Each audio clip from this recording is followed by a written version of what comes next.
Oke, assalamualaikum warahmatullahi wabarakatuh. Konbanwa, selamat malam. Kembali lagi bersama saya di channel Amanan Gaul. Pada kali ini saya ingin menceritakan tentang 1 tahun saya bekerja di peternakan sapi ini yang ada di Jepang. Nggak berasa saya ini sudah 1 tahun 2 bulan. Saya itu berangkat dari Indonesia itu bulan 6 tanggal 19 ya. Kemudian nyampe di Jepang itu tanggal 20 apa 20. Saya tiba di Narita. Setelah tiba, saya langsung dijemput oleh Kumiai untuk belajar di Senta itu selama 1 bulan. Kita itu di situ belajar bahasa Jepang, mulai dari kanji, bumpo, kotoba. Kotoba itu pakainya bahasa Jepang semua ya di Senta itu, karena emang senseinya juga orang Jepang, terus ada orang Vietnam juga senseinya. Jadi kita itu harus bawa kamus dari Indonesia. Jadi kalau misalkan kita nggak ngerti, ya mau gimana lagi, nggak ada translate, kita pakainya kamus. Di Senta saya juga kalau belajar itu HP-nya dikumpulin ya, nggak boleh main HP selama 1 minggu. Misal hari Senin kita itu pertama masuk belajar, nah itu hari itu juga HP itu harus dikumpulin. Nah kemudian HP itu boleh diambil pas hari Sabtu. Sabtu itu belajarnya itu sekitar setengah hari ya, setengah hari, karena belajar itu dari jam 8 sampai jam 4 biasanya. Kalau hari Sabtu itu dari jam 8 sampai jam 11-an gitu. Itu juga belajar sendiri kalau hari Sabtu.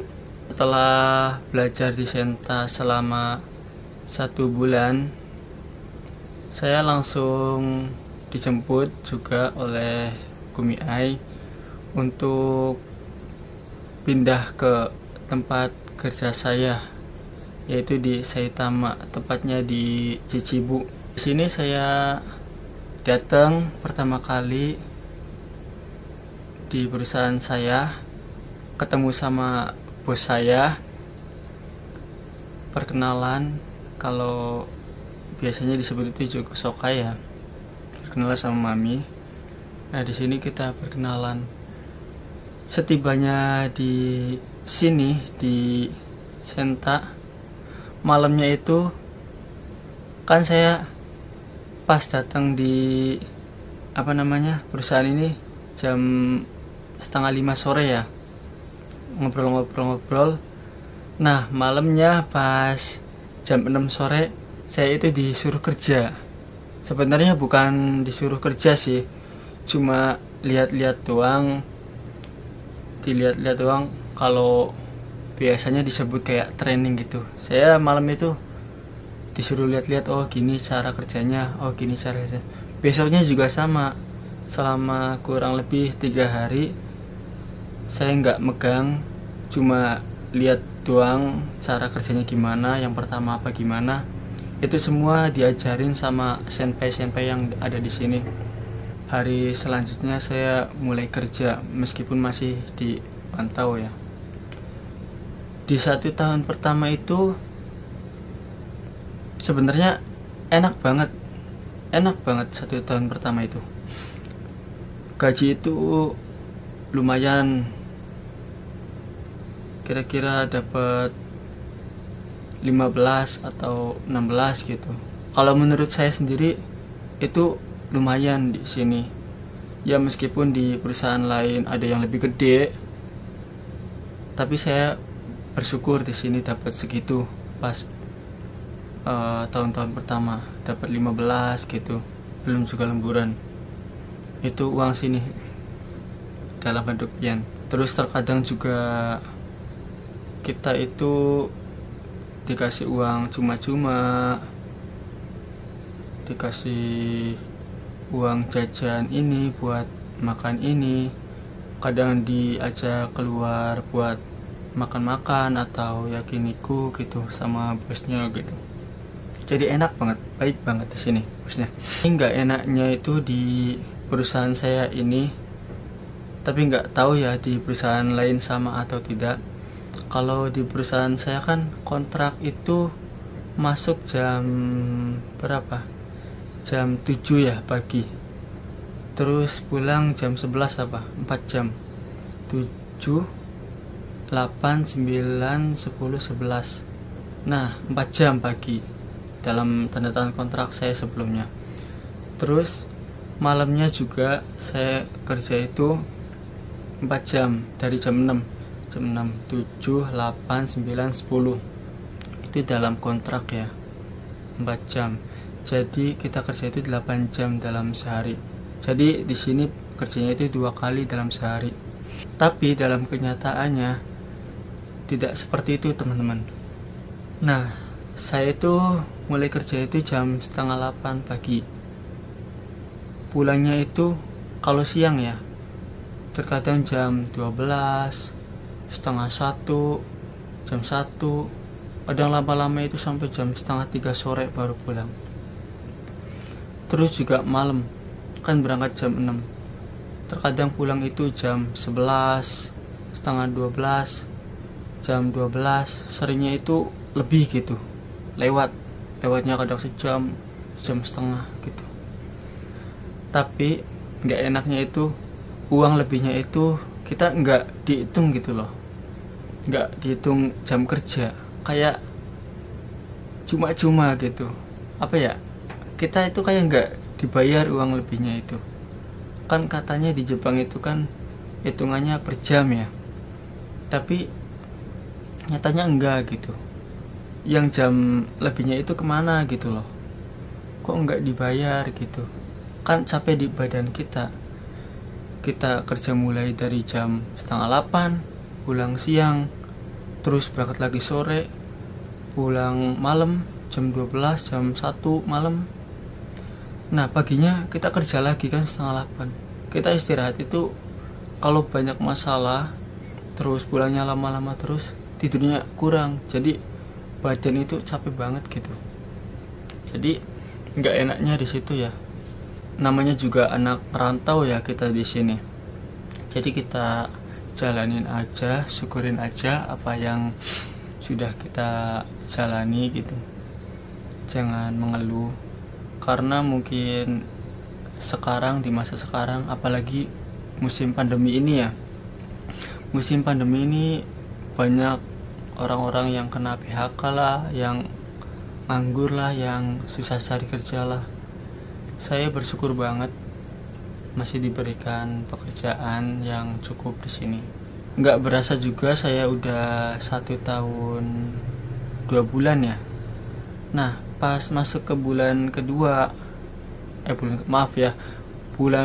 tahun kedua, pajak itu semakin gede. Kita tinggal di Jepang itu, yang 1 tahun pertama itu awalnya pajak itu sedikit dan ada yang gratis juga. Di tahun kedua ini pajak itu nambah, jadi otomatis potongan setiap bulannya juga kita nambah. Terus pastinya otomatis gaji kita itu menurun. Apalagi bosnya itu gimana ya, kayak oh ginilah udah nyenengin anak yang susah aja gitu di 1 tahun pertama gitu. Nah selanjutnya ya terserah kayak gitu. Jadi gimana ya, ya kita jalani aja, syukuri aja ya. Meskipun begini, ada cerita kemarin saya itu lembur ungkok dasu ya. Ungkok dasu itu sebenarnya itu dapat 5.000 ya, 5.000 yen lemburan itu selama 5 jam apa ya, 5 jam. Tapi saya baru dibayar 3.000. Nah 2.000 lagi katanya masuk ke Cikanggai gitu, uang lebih di gajian gitu. Tapi pas saya cek itu nggak ada gitu. Lah, kemana ini 2000? Kan 2000 juga sayang kan. Kalau di rupiah juga 200.000 lebih kalau di Indonesia. Terus pas kemarin itu Kusariki motong rumput itu sebenarnya dapat 2.500 apa 1.500 ya, dapat 5. Nah 500-nya itu nggak dibayar juga, kayaknya dia lupa 500 yen juga lumayan, kalau di rupiahin juga 50.000 gitu kan, lumayan buat beli pulsa gitu kan kalau iya. Terus juga buat ngirim ke orang tua gitu, buat saudara, buat nenek gitu ya yang ada di rumah. Jadi banyak lupanya gitu bosnya, karena bosnya di sini itu udah tua. Saya pengen nagih juga nggak enak gitu.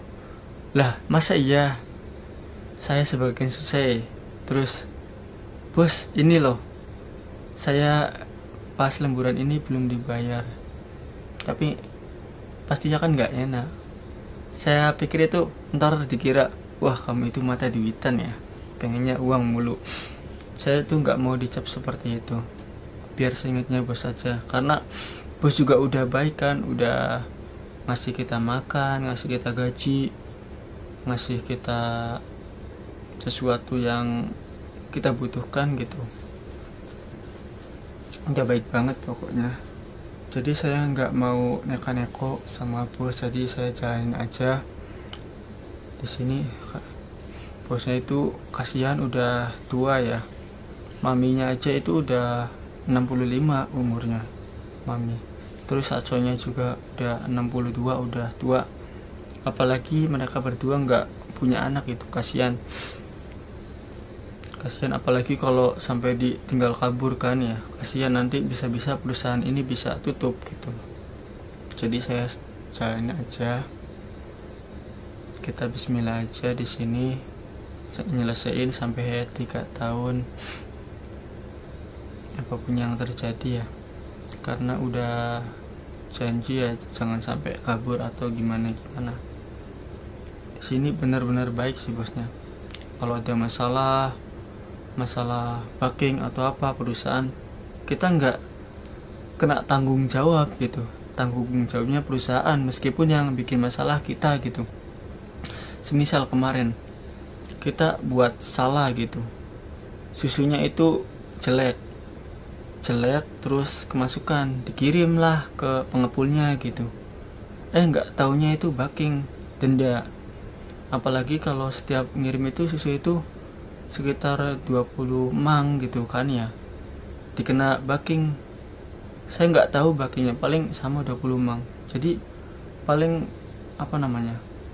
ruginya itu sampai 40 gitu mang, 40 mang gitu dalam sekali booking gitu ruginya.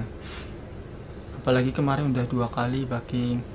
Terus kadang sapi mati juga kan ya, karena cuaca musim panas gini, sapi juga nggak kuat.